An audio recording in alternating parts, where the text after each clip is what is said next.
Christine, how much does it hurt the WNBA when Caitlin Clark is out?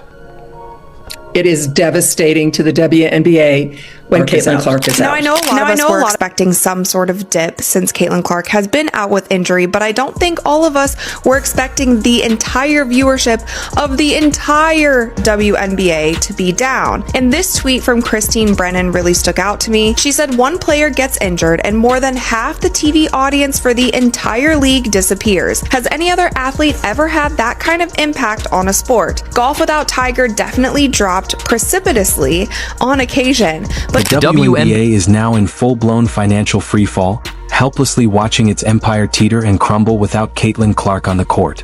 Once again, the league proves it has learned nothing about protecting the one player who single-handedly dragged them from obscurity into the spotlight. This is the saga of a league repeatedly shooting itself in the foot while its golden goose sits injured on the sidelines, and of a stubborn refusal to face reality that's costing them millions every single day. And the truth is the truth, and the data is there. And what we saw when Caitlin was out the last time, the 5 games that she missed earlier in the season, the WNBA's viewership dropped more than 50%. Not just the Fever, but the entire league. In today's era of manufactured drama and social media spectacle, facts are as rare as a sold-out WNBA game without Caitlin Clark. When Clark was sidelined with a quad injury on May 24th, the league's uncomfortable dependence on a single superstar was laid bare for everyone to see. Now, with her out again, this time with a groin injury and no clear return date, we're watching history repeat itself. Quad injury jumped to her groin likely because of compensation. But the thing that you have to be careful of is if, say, you try to rush her back from this injury as well, then you're getting into this territory where a very serious injury can happen. That is what the Indiana Fever, that is what Caitlin need to avoid the best that they possibly can. So if it means that Caitlin is out for 3 weeks, if it means that she is out all the way through All-Star, then so be it. Nationally televised WNBA viewership has nosedived, plunging a staggering 55%, with Indiana Fever games specifically dropping 53%, from an average of 1.81 million viewers when Caitlin Clark played to just 847,000 without her. But here's where the story turns absolutely absurd. And by absurd, we mean catastrophically predictable for a league that stubbornly refuses to learn from its own mistakes. Clark went down.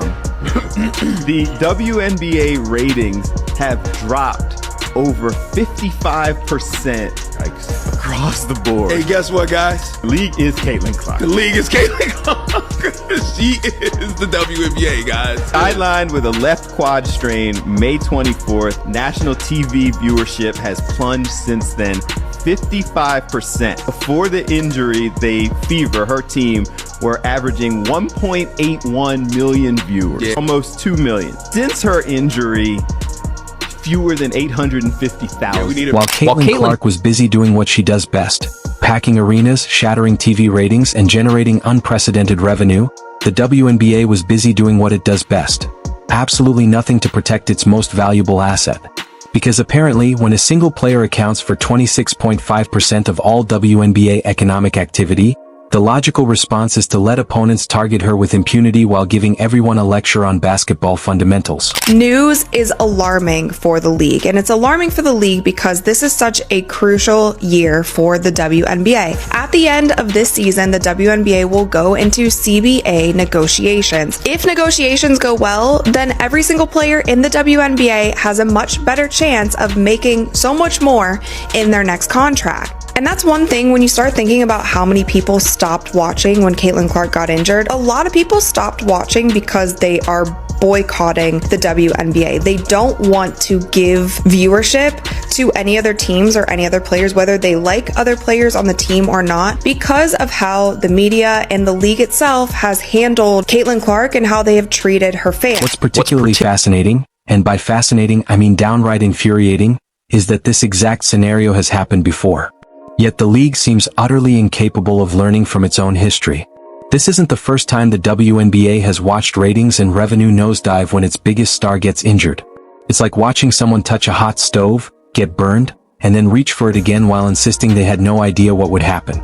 Really concerning about this is the fact that we are only a month into the regular season and Caitlin Clark has already been out with 2 injuries. with the first one being her having to miss some time with a left quad strain. Now, of course, this is concerning because if you're already on your second injury, you don't want to be that player that is always hurt. Cough, cough, Embiid, cough, cough, Anthony Davis. So I really do hope that the fever really sits her out right now for a while, only because you don't want her to have more long-term injuries and be more prone. If you're enjoying this, please subscribe. The financial fallout has been swift and brutal. Ticket prices for Fever games have plunged by 71%, with some dropping from $860 to just $250. The average ticket price across Clark's missed games fell from $1,370 to a mere $80. A staggering decline that makes it crystal clear who actually drives interest in this league. Even road games, which had been moved to larger arenas specifically to meet demand for Clark tickets, are now struggling to fill seats that would have been packed to capacity with her on the court.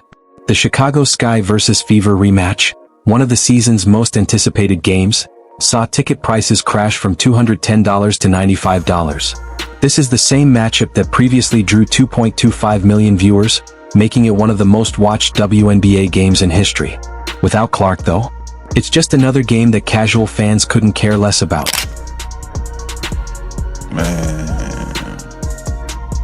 Man, bruh. Congratulations to the WNBA. Your ratings are gonna drop by 55 to 60% once again. I believe the WNBA have successfully broken Caitlin Clark. Man, congrats WNBA. Your ratings are about to tank another 55 to 60%. It looks like you've successfully broken Caitlin Clark. Christine Brennan, veteran sports journalist and author of the upcoming book on her game, Caitlin Clark and the Revolution in Women's Sports, has been one of the most outspoken critics of the league's handling of their star. After yet another incident where Clark was targeted by opponents, Brennan wrote that the WNBA continues to fail to rise to the moment. Fans are watching like never before, and this is the spectacle they see. Brennan's critique hits the nail on the head. The league has all the data showing that Clark alone draws more than half of its TV audience, yet they continue to let her absorb cheap shots and unnecessary fouls aimed solely at intimidation. It's like watching a restaurant owner allow customers to harass the chef, the very chef whose cooking is the only reason anyone shows up. As big a deal as Tiger was in men's golf, Keith, he did, and when he was gone, it affected the ratings, but nothing like that. And, Michael Jordan being out, maybe a 5 percentage points or something. Nothing like this. You can make a strong case, and I will make that case, and have that there is no one single athlete more important to his or her sport or tour or whatever the circuit is that they play on than Caitlin Clark is to the WNBA. The pattern has become maddeningly predictable. Clark gets fouled hard by opponents who seem more intent on sending a message than actually playing basketball. Of the league's 30 flagrant fouls handed out in 2024, 5 were committed against Clark, with the Chicago Sky responsible for 80% of those infractions. And no matter how she reacts, she's criticized. Respond and she's too aggressive. Don't respond and she's soft. It's a no-win scenario the league has created and refuses to fix. Meanwhile, the financial fallout continues to ripple across the WNBA. The league was already projected to lose $50 million this year. Despite Clark's surge in popularity, her absence has accelerated the damage. TV ratings are plummeting, merchandise sales are slowing, and attendance is sliding back to pre-Clark levels. The economic strain isn't isolated to the Fever, it's threatening the entire league.